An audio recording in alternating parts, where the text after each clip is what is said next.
This is a few years ago now, but one of the I wouldn't even say strangest, just oddest things that everybody focuses when they have a house, they have a must-have list, right?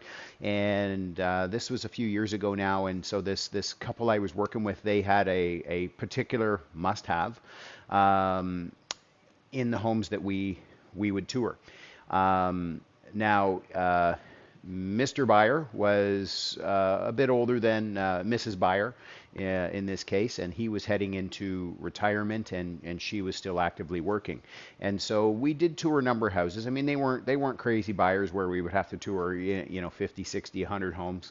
They were pretty reasonable. I think our count was maybe 20, 25 homes. But one of the things that came out is they were always talking about the bathtub. They wanted a house with a big bathtub, and I finally said, to them one day, "What's the deal with the bathtub?" And the husband, straight faced, looked at me and says, "We want a big bathtub that we both can fit in because we like to bathe together."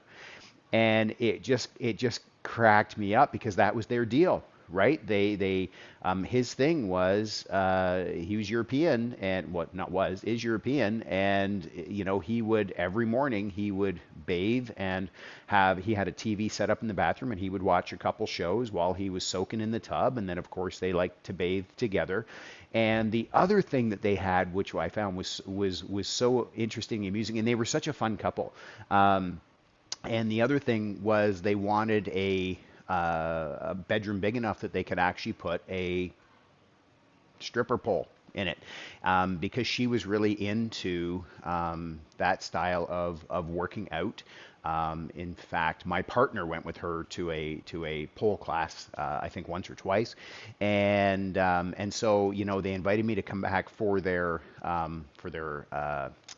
what do you call it, housewarming party, and of course they had the pole installed, and that was a big conversation piece because that's something that she liked to do, and it was just they had it in the master bedroom because it was big enough, or sorry, I should say the primary bedroom.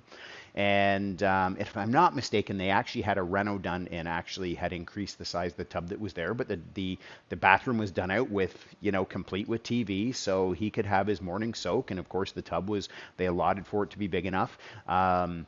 That they could also have a soak together. So everybody's got a must-have list when they're looking for a house, and I'd be curious to know in the comments, what is your must-have list? Is it a workout area? Is it a bigger yard? Is it a playroom for the kids? I mean, those are kind of the normal things, right? And then we got things that aren't necessarily the things you come across every day, but I'd be curious to know what's your must-have.